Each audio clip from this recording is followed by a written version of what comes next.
Amigos, muy buenas noches.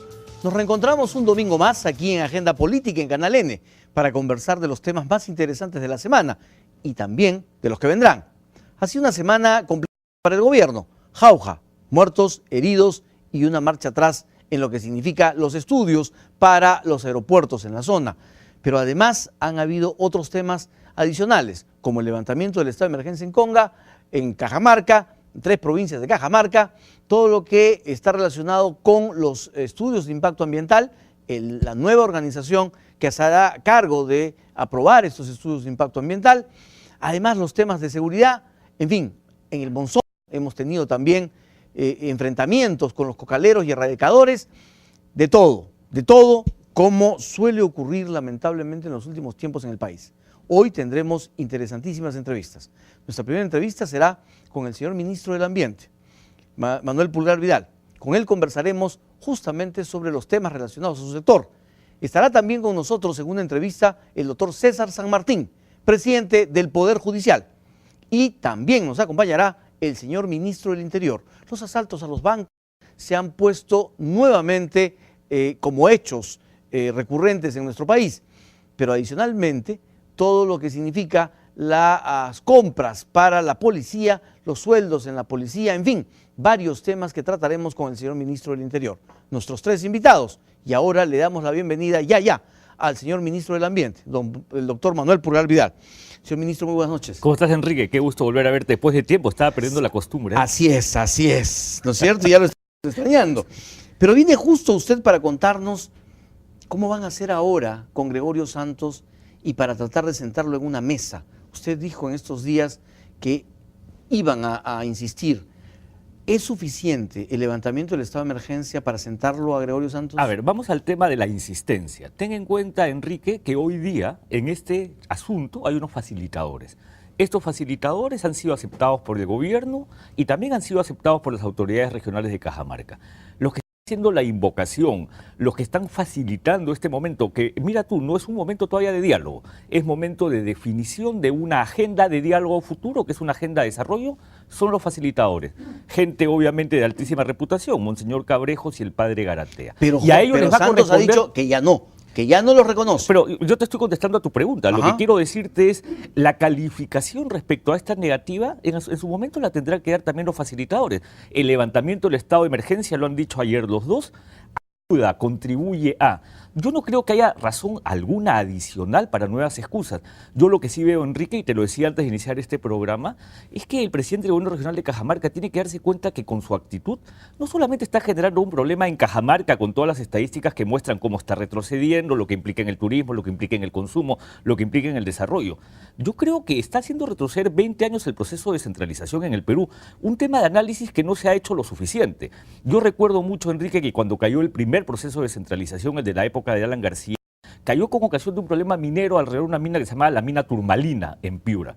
Hoy día estamos en lo mismo y es curioso ver que mucha gente te dice, oye, ¿y este proceso de centralización para qué sirve? Oye, ¿y estos presidentes regionales que no se quieren asentar, para qué los tenemos? Y eso es consecuencia de estas mismas autoridades que se niegan a conversar, aun cuando están dadas todas las condiciones para sentarse, a definir una agenda de diálogo. Repito, estamos en un momento en donde con los facilitadores, la empresa y el gobierno, estamos definiendo una agenda de diálogo. Hoy podrían reconocer que fue un error no haber levantado el estado de emergencia hace 3 semanas.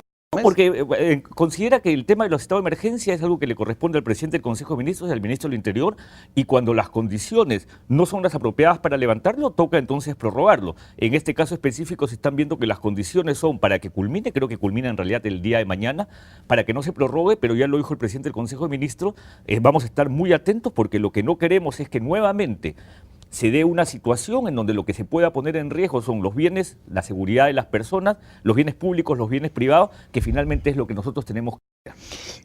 Bueno, aquí lo importante es definir, como usted ha dicho, la agenda. ¿Y cuál sería la agenda si Conga ya está suspendido? ¿Ya? La agenda es una agenda de desarrollo. La agenda tiene una serie de elementos... Ya no es Conga. Es Cajamarca. La agenda es Cajamarca, la agenda siempre ha sido Cajamarca. Si tú ves el nombre facilitadores del diálogo por Cajamarca, en consecuencia lo que estamos mirando es puntos para encontrarnos. No te podría decir todavía cuáles son esos puntos de la agenda de diálogo, porque en esta primera fase las reuniones son justamente para sentarnos e identificar esos puntos. Han existido 2 reuniones, yo asistí a la primera, a la segunda existieron otros representantes también de mi ministerio, y se está definiendo eso y en su momento se señalará, esta es la agenda del diálogo. Ministro, hay la sensación de que en temas de conflictos sociales el gobierno no da pie con bola. Y Jauja es una nueva muestra de que el gobierno tiene que capitular. Así cualquiera resuelve problemas. Es decir, me encuentro con la situación, se me viene la población y entonces, no, doy marcha atrás, ya resolví el problema. Así cualquiera resuelve el problema y no avanzamos. ¿Por qué?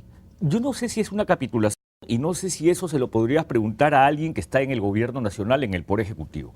Como se dice a veces de manera muy ordinaria, es lío de blancos. Y nuevamente, de por medio del proceso de centralización. Este aeropuerto es un proyecto del presidente del gobierno regional de Junín, y eso lo sabe todo el mundo, y que tiene una oposición específica del alcalde de Jauja. Pero lo respaldó el gobierno central. No, son ellos los que se enfrentan. Te cuento qué es lo que ocurre. Poca gente es consciente que hoy día para una serie de proyectos, por ejemplo en vivienda y saneamiento, y construcción, vivienda y saneamiento, y en transportes y comunicaciones, el Poder Ejecutivo lo que es casi una mesa de partes. Los proyectos vienen de los gobiernos regionales y uno facilita los expedientes para el acceso a las NIP, las viabilidades, y luego viene el egreso de fondos para que se ejecute el proyecto. Este es el caso específico de este aeropuerto de Jauja. Y acá, este es un problema entre el presidente del gobierno regional y el alcalde, que no se han sabido comunicar entre sí y han generado esto. Hay una serie de otros elementos, espero, Enrique, que el tiempo nos dé también para que hablemos de las normas del sector producción sobre el tema de la anchoveta, porque ahí nuevamente una muy buena norma como el tema del sector producción para establecer esta franja sobre anchoveta atacado por el presidente regional. Es atacado por el presidente del gobierno regional, cuando en realidad lo que queremos hacer es poner orden. Poner orden, hay quienes han dicho favorecer a ciertos también grupos ligados a Alexis Humala. No, yo creo que ese es el elemento más falso y de menos sustento que uno podría sostener. Ten en cuenta que estas famosas embarcaciones son embarcaciones que obtuvieron sus registros antes de que asuma este gobierno, y los asumieron del gobierno regional del Callao. Estos derechos para embarcaciones de pesca artesanal corresponde los derechos y su fiscalización a los gobiernos regionales. Sí. En consecuencia, aquí no ha habido una intervención de ningún funcionario de este gobierno, sino que no ha habido ninguna intervención de funcionarios del gobierno nacional. Señor ministro, pero lo que aquí sorprende es el hecho de que el gobierno parece querer empujar las cosas sin tener información, porque era obvio que Jauja se iba a poner a el otro aeropuerto, que está tan cerca. Pero además, lo mismo pasa en Cuba. Es decir, una encuesta de Ipsos Apoyo que nos marca un 79, 20% en contra y a favor respectivamente, se tumba el proyecto.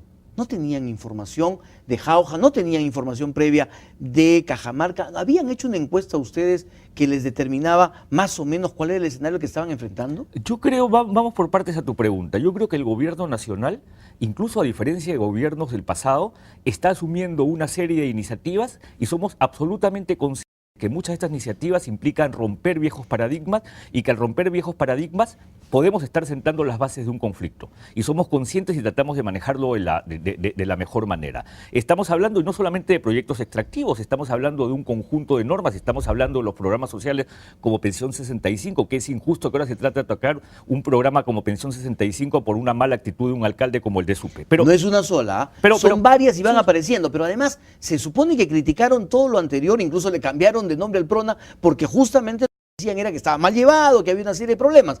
Y nuevecito, surgen problemas en Pensión 65. Y tú has respondido exactamente, nuevecito, lo que implicaba que el barrido censal, para ver cómo estaban haciendo la focalización, los alcaldes, tenía un plazo que vencía, si no me equivoco, en diciembre. Y ya se había descubierto una serie de filtraciones en aquellos lugares donde había pasado el barrido censal. Todos los programas sociales tienen filtraciones, todos en todas partes del mundo. Y en consecuencia uno tiene que hacer un barrido censal. Me contaba el ministro de Desarrollo e Inclusión Social en Brasil.